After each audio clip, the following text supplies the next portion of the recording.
ഇരിക്കൂ. ഞാൻ പോകുന്നു. പിന്നീട് ഒരിക്കൽ വരാം. നിങ്ങൾ പോയിട്ട് മടങ്ങി വരും വരെ നിയമനം നീട്ടിവെക്കണം. ഇന്ന് സംസാരിക്കാൻ ഒരു സുഖം തോന്നുന്നില്ല. പരിപൂർണ സുഖം തോന്നിയിട്ട് മനുഷ്യന് ഒരിക്കലും ഒന്നും സംസാരിക്കാൻ സാധ്യമല്ല. നിങ്ങളുടെ എസ്റ്റേറ്റ് മാനേജർ ജോലി ഏറ്റെടുക്കാൻ എനിക്ക് സാധ്യമല്ല. ഞാൻ പോകുന്നു.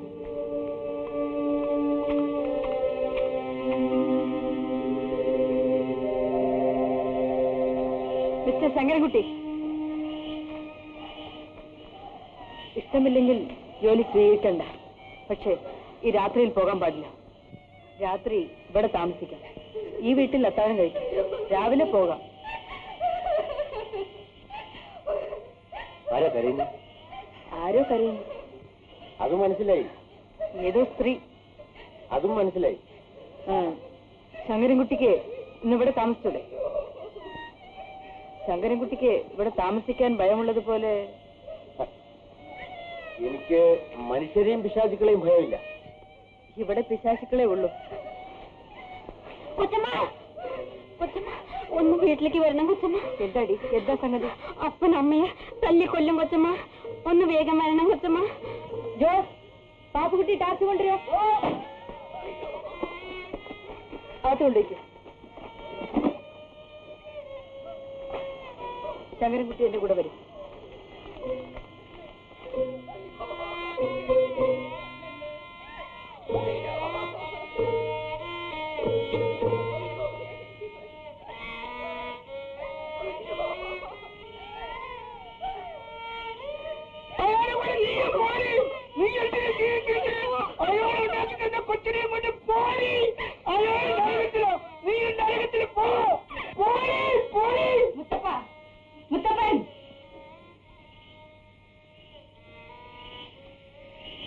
അധികം കുടിച്ചല്ലേ?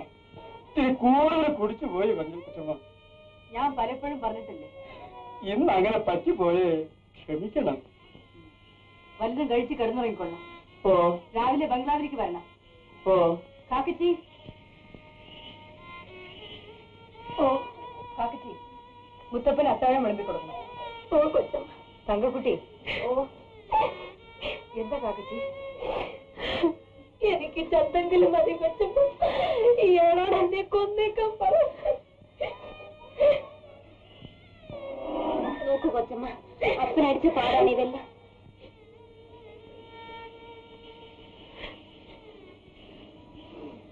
സമാധാനിക്ക് കാക്കച്ചി, നീ എന്നെ ഓർത്ത് സമാധാനിക്കേ. മുത്തപ്പന് ആഹാരം കൊടുത്ത് കളിച്ച.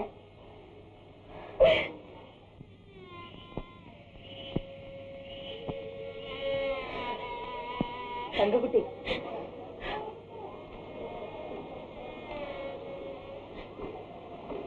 അപ്പനെ അകത്ത് വിളിച്ചു കൊണ്ടുപോയിട്ട് അമ്മയെ സഹായിക്കാം. അപ്പൻ ഉറങ്ങിയിട്ട് നീ ഉറങ്ങാം. വരൂ ശങ്കരൻകുട്ടി.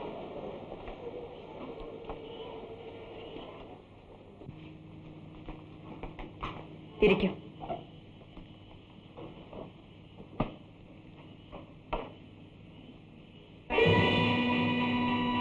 നോക്കൂ നോക്കൂ, ഈ തുണിയിലെല്ലാം എന്റെ കുഞ്ഞിന്റെ പറയാ. ഇതെല്ലാം അവനിവിടെ ഇട്ടേച്ചു പോയി. അവനെ കൊന്നു കൊന്നു. ആരവനെ കൊന്നത്? ഞാനല്ല, ഞാനല്ല. സരസ്വതിയാണോ?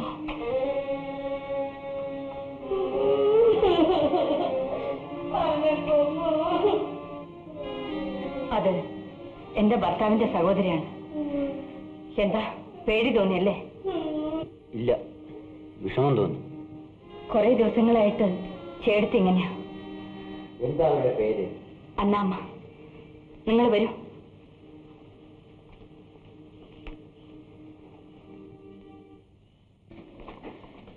ലായങ്ങൾ കണ്ടിട്ട് എന്തു തോന്നി? ഇരുട്ടറ പോലെ ഇരിക്കുന്നു. സൂര്യൻ ഉദിക്കുമ്പോൾ അവിടെയും വെളിച്ചം വരും. ആ വെളിച്ചം സൂര്യന്റെ നന്മ കൊണ്ട് കിട്ടുന്നതാണ്. അല്ല, നിങ്ങൾ മുതലാളിമാരും അവർക്ക് വെളിച്ചമുള്ള ജീവിതം കൊടുക്കില്ല. ഇപ്പോൾ അവർക്ക് കിട്ടുന്നത് ഞങ്ങൾ കൊടുക്കുന്ന ചെറിയ വെളിച്ചം മാത്രമാണ്. ഇതിൽ ഭേദം മൃഗങ്ങളുടെ ജീവിതമാണ്. നിങ്ങളുടെ അടിയും തൊഴിൽ കേൾക്കുന്നതിൽ ഭേദം. ഓ, നേരത്തെ ഞാൻ ആ പെണ്ണിനെ അടിച്ചതിനെ പറ്റി സൂചിപ്പിക്കുകയായിരിക്കും. അതും അടിയാണ്. ആ അടിക്കും വേദനയുണ്ട്. തങ്കക്കുട്ടി അടിക്കാൻ എനിക്ക് അവകാശമുണ്ട്. അവൾ എന്റെ മകളാണ്, എന്റെ ഭർത്താവിന്റെ മകൾ. സോറി. നിങ്ങൾക്ക് വേണ്ടിയാണ് സോഡിയം വിസ്കി വെച്ചിട്ടുള്ളത്. ഞാൻ മദ്യപിക്കില്ല. തങ്കക്കുട്ടി മിസ്റ്റർ മാത്യുവിന്റെ മകളാണെന്ന് അറിഞ്ഞിടാത്തവർ ഈ എസ്റ്റേറ്റിലും പരിസരത്തും ആരുമില്ല. മുത്തപ്പൻ കാക്കച്ചിയെ വിവാഹം കഴിക്കുമ്പോൾ അവൾ ഗർഭിണിയായിരുന്നു. പിന്നീടാണ് ആ വിവരം മുത്തപ്പൻ അറിഞ്ഞത്. എന്നിട്ടും അയാൾ അവളെ ഉപേക്ഷിച്ചില്ല. ഇപ്പോൾ തങ്കക്കുട്ടിയെയും കാക്കച്ചിയെയും അയാളാണ് സംരക്ഷിക്കുന്നത്. പക്ഷേ കുടിച്ചു ബോധം തെറ്റുമ്പോൾ അയാൾ അവളെ ഉപദ്രവിക്കും, എല്ലാം വിളിച്ചു പറയും. നമ്മളവിടെ ചെന്നപ്പോൾ അയാളുടെ കൂടെ നരകത്തിൽ പോടി എന്ന് മുത്തപ്പൻ പറഞ്ഞില്ലേ, അത് എന്റെ ഭർത്താവിനെ ഉദ്ദേശിച്ചായിരുന്നു.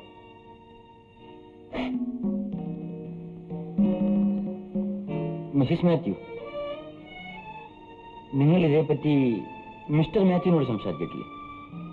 ഒരിക്കൽ ഞാൻ മിസ്റ്റർ മാത്യുവിനോട് പറഞ്ഞു, മുത്തപ്പന്റെ ഒരു കുഞ്ഞിനെ പ്രസവിക്കാൻ എന്നെ അനുവദിക്കണമെന്ന്.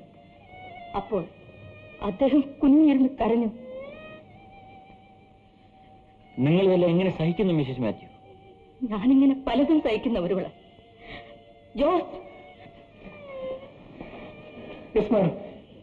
ഇതെല്ലാം കൊണ്ടുപോകും.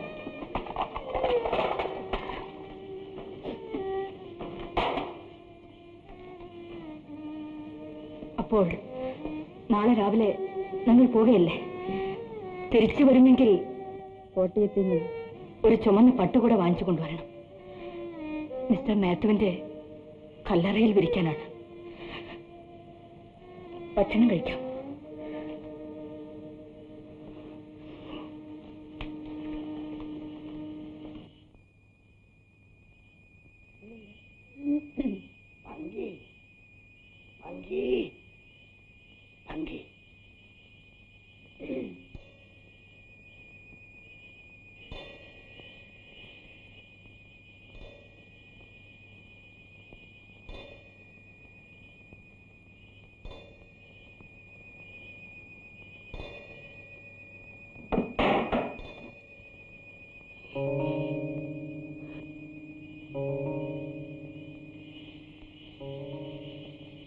രൂപ കൊടുക്കണ്ടേ?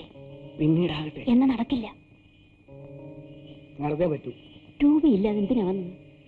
അപ്പൊ ഈ കാര്യങ്ങൾ നടക്കും. ഞാൻ എന്ത് ചെയ്യണം? ഞാൻ പറയുന്നത് പോലെ ചെയ്യണം എന്റെ പങ്കി. ഗോമ ഉണന്നേക്കും. നിങ്ങൾ നാളെ വാ. ഞാൻ നാളെ വരുവേ. വേഗം പോ.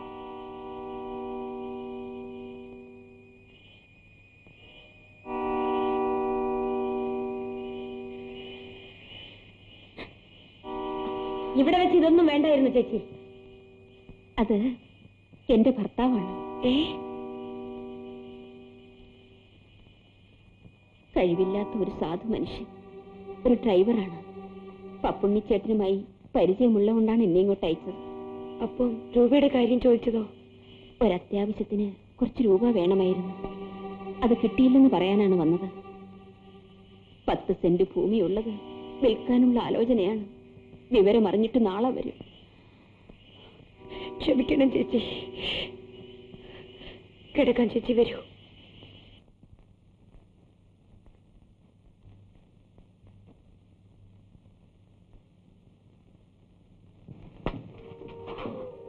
ഓ, നിന്റെ പുറത്തുകൂടി അല്പം തുണി ഇടുന്നതാണ് നല്ലത്.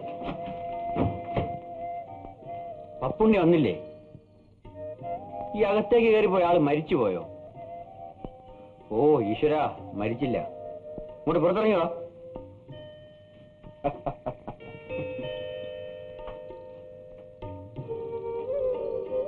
അല്ല, പപ്പുണ്ണി വന്നില്ലേ?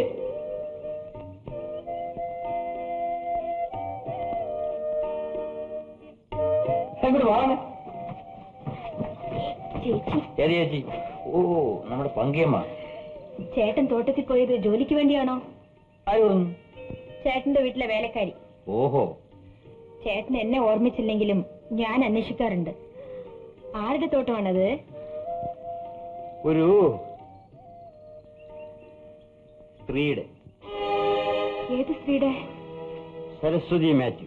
ഇന്നലെ ഞാൻ അവരുടെ മാനേജരായി ഉദ്യോഗം സ്വീകരിച്ചു.